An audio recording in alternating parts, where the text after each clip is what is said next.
नमस्कार दोस्तों, the education power channel पर आप लोगों का स्वागत है। दोस्तों, जैसा कि आप सभी जानते हैं, विशिष्ट शिक्षकों की जब भी बात आती है, एक बात आता है वेतन संरक्षण का, एक आता है सेवा निरंतरता का, एक आता है प्रमोशन का।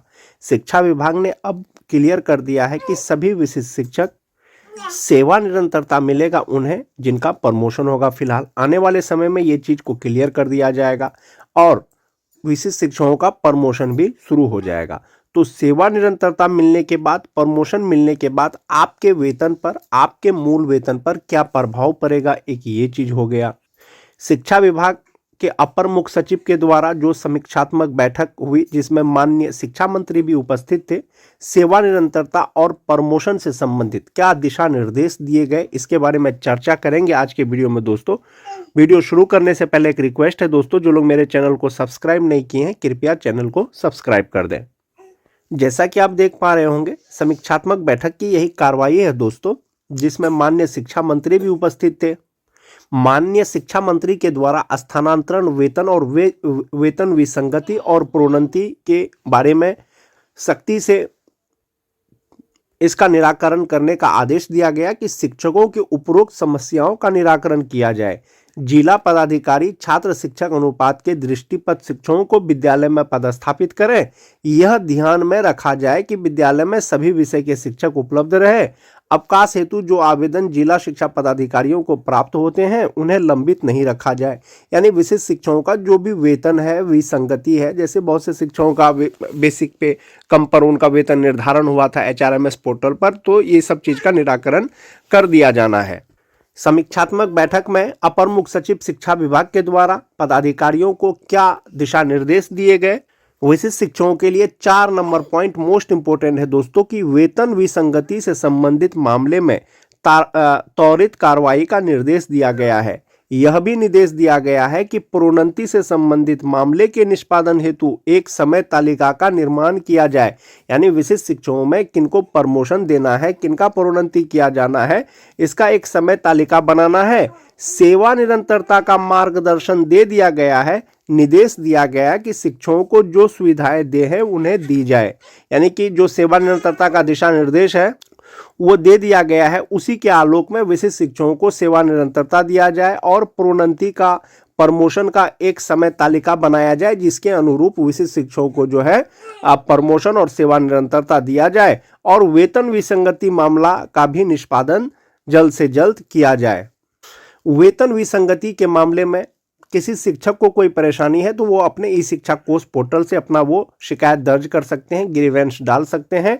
उन्हें संबंधित जिला शिक्षा पदाधिकारी के द्वारा उनका जो है निष्पादन किया जाएगा। विशिष्ट शिक्षकों का वेतन से, विशिष्ट शिक्षक ही नहीं, बिहार के सभी शिक्षकों का वेतन से संबंधित क्या दिशा निर्देश दिया गया है दोस्तों, कि शिक्षकों के वेतन भुगतान के संबंध में समीक्षा की गई। समीक्षा के क्रम में अपर मुख्य सचिव द्वारा वेतन भुगतान हेतु निम्नांकित निर्देश दिए गए। ऐसे सभी शिक्षकों जिन्हें HRMS के माध्यम से माह नवंबर 2025 का वेतन भुगतान नहीं किया गया है, का कारण सहित शिक्षावार विवरण जिला से प्राप्त कर आगामी साप्ताहिक बैठक में प्रस्तुत किया जाए। वेतन भुगतान नहीं होने के कारणों को दृष्टिपथ में रखते हुए एक मानक संचालन प्रक्रिया तैयार कर जिलों को भेजा जाए। मोस्ट इंपोर्टेंट चीज, विशिष्ट शिक्षकों का एरियर के बारे में कहा गया है कि ऐसे सभी विशिष्ट शिक्षक जिन्हें वेतन संरक्षण का लाभ प्रदान किया गया है को विद्यालय में योगदान की तिथि से एरियर का भुगतान दिनांक 12 दिसंबर तक करना सुनिश्चित करें। सेवा निरंतरता से पहले दोस्तों प्रोन्नति का बात करेंगे, प्रमोशन का बात करेंगे। विशिष्ट शिक्षक का नियमावली 2023 यथा संशोधित 2024 के पॉइंट नंबर 9 में विशिष्ट शिक्षकों के प्रमोशन से संबंधित है। क्या है कि भाई जो 1 to 5 के विशिष्ट शिक्षक होंगे उसका 6 to 8 में प्रमोशन होगा। जो 6 to 8 के विशिष्ट शिक्षक होंगे, 6 to 8 के वरीय शिक्षक के पद पर उनका प्रमोशन होगा। जो 9-10 के विशिष्ट शिक्षक होंगे वो 11-12 के विशिष्ट शिक्षक के पद पर उनका प्रमोशन होगा। जो 11-12 के विशिष्ट शिक्षक होंगे उनका जो है 11-12 के वरीय विशिष्ट शिक्षक के पद पर जो है उनका प्रमोशन होगा। 1 to 5 का जो 6 to 8 में होगा दोस्तों, उपलब्ध रिक्तियों के अनुसार होगा। 6 to 8 के जो वरीय विशिष्ट शिक्षक बनेंगे वो अपने ही स्थान में बनेंगे। जो 9-10 के शिक्षक का प्रमोशन 11-12 में होगा वो उपलब्ध रिक्तियों के अनुसार होगा, और 11-12 के जो विशिष्ट शिक्षक वरीय विशिष्ट शिक्षक बनेंगे वो अपने ही स्थान में बनेंगे। ये चीज क्लियर है। नियमावली में दिया गया था दोस्तों कि विशिष्ट शिक्षकों का प्रमोशन तो होगा, कब होगा, लगातार 8 साल की सेवा के बाद होगा। लेकिन विभाग ने इसको क्लियर कर दिया है दोस्तों। क्या क्लियर कर दिया है कि विशिष्ट शिक्षकों को सेवा निरंतरता का लाभ दिया जाएगा, यानी उनका जो पहले का सेवा का गणना है उसको किया जाएगा। पहले जो उन्होंने सेवा किया है प्रशिक्षित वेतनमान की तिथि से उनका सेवा का गणना किया जाएगा और प्रोन्नति में उनको जो है इसका लाभ दिया जाएगा। एक ये चीज क्लियर है। जब आपका प्रोन्नति हो जाएगा, जो भी विशिष्ट शिक्षक हैं जो प्रोन्नति के योग्य हैं प्रशिक्षित वेतनमान की तिथि से जिनका 8 वर्ष हो गया है, तो उनका मूल वेतन पर क्या प्रभाव पड़ेगा। जो भी विशिष्ट शिक्षक हैं, जो भी विद्यालय अध्यापक हैं, उनको जो वेतन का भुगतान किया जा रहा है इसी फिटमेन मैट्रिक्स टेबल के अनुसार किया जा रहा है। प्रमोशन होगा या सेवा निरंतरता मिलेगा, उनको जो है वेतन का भुगतान जो किया जाएगा इसी इंडेक्स के अनुसार किया जाएगा, इसी पेमेंट चार्ट से किया जाएगा। जैसा कि आप देख पा रहे होंगे, जो भी विशिष्ट शिक्षक हैं जिनका वेतन निर्धारण किया गया है 2003 से लेकर के 2022 तक के, जो 2003 वाले हैं दोस्तों, उनका बेसिक पे 31,670 रुपया है वर्तमान में, चाहे वो सक्षमता 1 पास हो चाहे वो सक्षमता 2 पास हो। जो 2006 के शिक्षक हैं उनका 30,750 रुपया है। जो 9-10 के हैं उनका 29,850 रुपया है। जो टीटी पास शिक्षक हैं दोस्तों सभी प्रकार के, चाहे वो जनरल टीटी हो चाहे वो उर्दू टीटी हो, उनका 27,320 रुपया है। तो प्रमोशन के योग्य यही 4 में से कोई शिक्षक होंगे जिनका 8 साल प्रशिक्षित वेतनमान का हो गया है। तो जो टीटी पास शिक्षक हैं दोस्तों, हो सकता है इनका प्रशिक्षित वेतनमान का 8 साल नहीं पूरा हो, लेकिन 2003 वाले, 6-7 वाले, 9-10 वाले, इनका प्रशिक्षित वेतनमान का 8 साल पूर गया है, तो इनको जो है प्रमोशन दिया जा सकता है। अगर इनको प्रमोशन मिलेगा तो इनके बेसिक पे क्या प्रभाव पड़ेगा। आप देख पा रहे होंगे कि इंडेक्स 9 में जो 2003 के शिक्षक है 31,670 रुपया उनका बेसिक पे है। जब प्रमोशन होगा, अगर इसी बेसिक पे इनका प्रमोशन होता है तो 35,470 रुपया हो जाएगा। तो प्रमोशन में समय लगेगा, तो हो सकता है कि 2026 में जो है इनको प्रमोशन मिले। जब 2026 में प्रमोशन मिलेगा तो जो 2003 के विशिष्ट शिक्षक हैं उनका बेसिक पे 32,620 रुपया हो जाएगा। जो 6-7 के हैं 31,670 रुपया हो जाएगा। जो 9-10 के हैं 30,750 रुपया हो जाएगा। जब इनको प्रमोशन दिया जाएगा तो इनका बेसिक पे 32,620 से 36,530 रुपया हो जाएगा। जिनका 31,670 रुपया होगा उनका 35,470 रुपया हो जाएगा। जिनका 30,450 रुपया होगा उनका 34,440 रुपया हो जाएगा।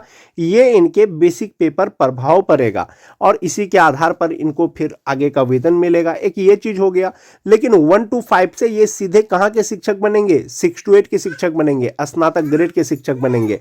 अगर स्नातक ग्रेड की शिक्षक की बात करें, प्रमोशन होगा तो वो कहां के शिक्षक बनेंगे, वरीय स्नातक ग्रेड के शिक्षक बनेंगे। जो 9-10 है उनका 11-12 में प्रमोशन होगा। जो 11-12 के शिक्षक हैं वो 11-12 के विशिष्ट शिक्षक बनेंगे। ये तो हो गया प्रमोशन के बाद उनका वेतन पर बेसिक पे क्या प्रभाव पड़ेगा। अगर सेवा निरंतरता मिलेगा, जो विशिष्ट शिक्षक हैं अभी जो 31,670 रुपया है वो इंडेक्स 9 के अनुसार है, जबकि नियोजित रहते हुए उनका इंडेक्स 14 के अनुसार होना चाहिए।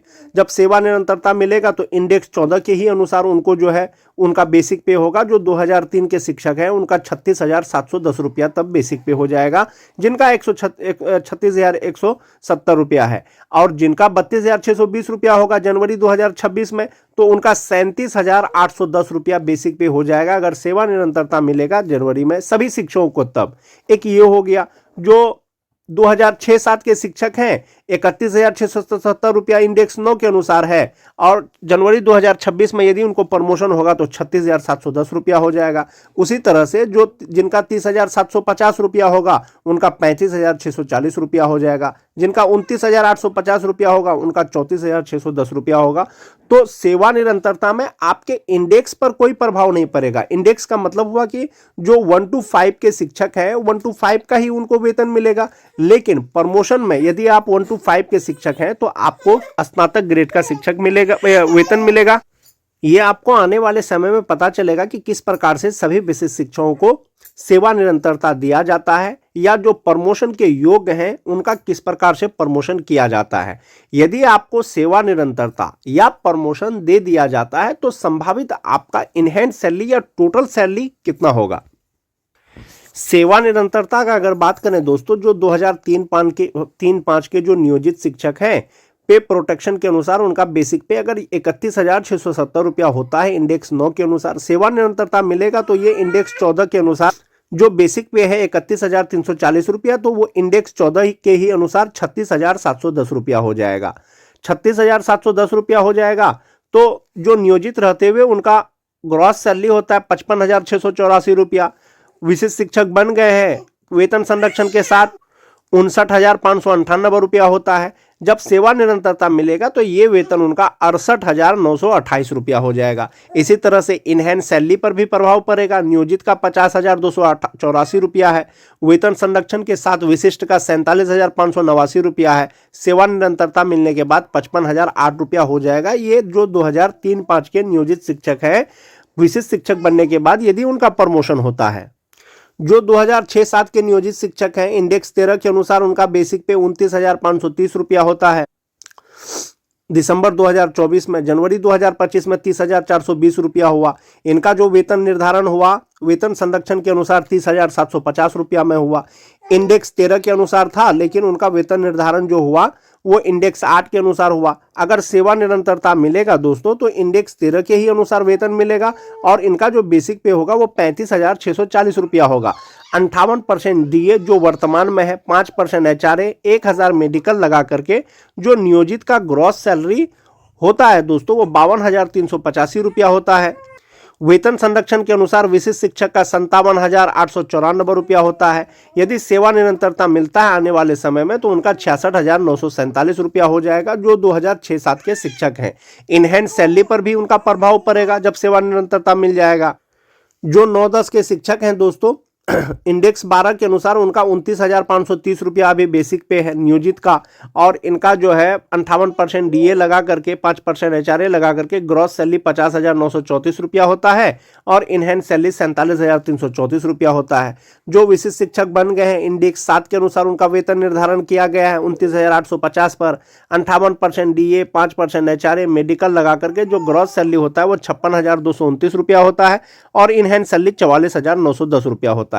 यदि 29,850 रुपया पर ही अगर उनको सेवा निरंतरता मिलता है तो ये इंडेक्स 12 के अनुसार इनका बेसिक पे होगा वो 34,610 रुपया होगा।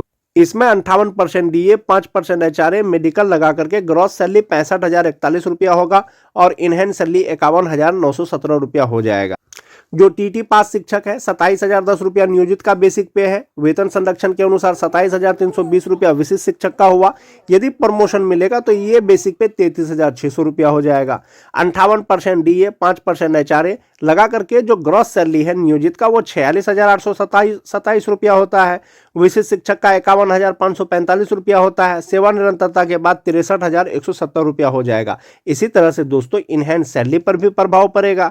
जो 2022 के शिक्षक हैं, विशिष्ट शिक्षक बने हैं, वेतन संरक्षण अभी उनका बेसिक पे 25,750 रुपया है। सेवा निरंतरता मिलेगा तो 26,520 रुपया मिलेगा। इसी तरह से इनका इनहैंस सैलरी पर भी प्रभाव पड़ेगा।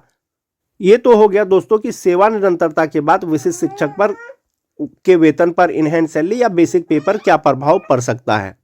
विशिष्ट शिक्षकों का प्रमोशन की अगर बात करें कि जिनका बेसिक पे 31,670 रुपया है, जनवरी 2026 में उनका 32,620 रुपया हो जाएगा और जनवरी 2026 में या 2026 में यदि इनको प्रमोशन मिलता है तो इनका बेसिक पे 36,530 रुपया होगा।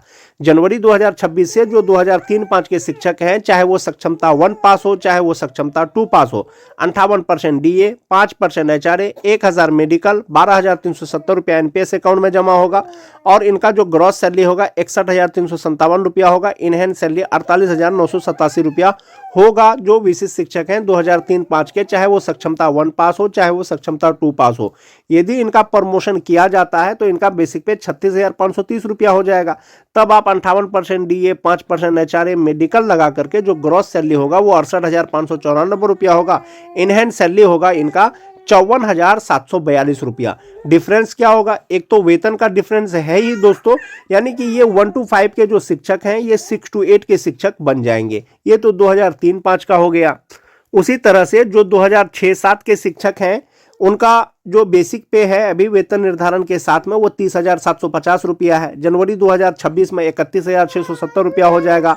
58% DA, 5% HRA, मेडिकल लगा करके जो इनका ग्रॉस सैलरी होता है वो 59,598 रुपया होता है और इनहैंड सैलरी इनका 47,589 रुपया होगा। यदि 2026 में इनको प्रमोशन होता है इनका 2006-7 के जो विशिष्ट शिक्षक हैं तो उनका बेसिक पे 35,470 रुपया हो जाएगा और इनका 58% DA, 5% HRA, मेडिकल लगा करके जो ग्रॉस सैलरी होगा वो 66,333 रुपया हो जाएगा, 66,633 रुपया और इनहैंड सैलरी 53,180 रुपया होगा। तो ये तो 6-7 हज़ार रुपया इनहैंड सैलरी में तो बढ़ेगा ही, साथ ही साथ ये जो 1 to 5 के शिक्षक हैं ये 6 to 8 के शिक्षक हो जाएंगे और 6 to 8 के शिक्षक सभी प्रकार के 1 to 5 के शिक्षक से सीनियर हो जाएंगे।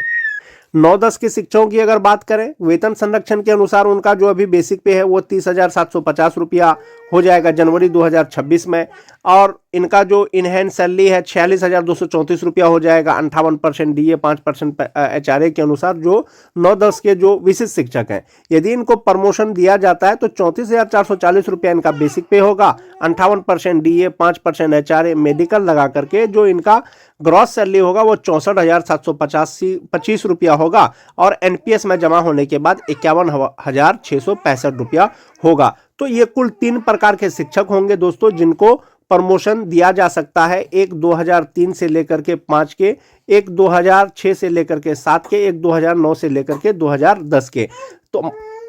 तो यही 3 प्रकार के शिक्षक हैं जिनका प्रशिक्षित वेतनमान की तिथि का 8 वर्ष जो है हो सकता है। तो इस प्रकार से उनके बेसिक पे पर ये प्रभाव पड़ सकता है। आने वाले समय में पता चलेगा कि जो प्रमोशन का रूल होता है या प्रमोशन होगा वो किस प्रकार से होगा या सेवा निरंतरता क्या सभी शिक्षकों को दिया जाएगा, ये आपको आने वाले समय में पता चलेगा कि क्या कुछ हो पाता है। आज के वीडियो में दोस्तों बस इतना ही। वीडियो अच्छी लगे तो अपने दोस्तों में लाइक और शेयर जरूर कर दें। धन्यवाद।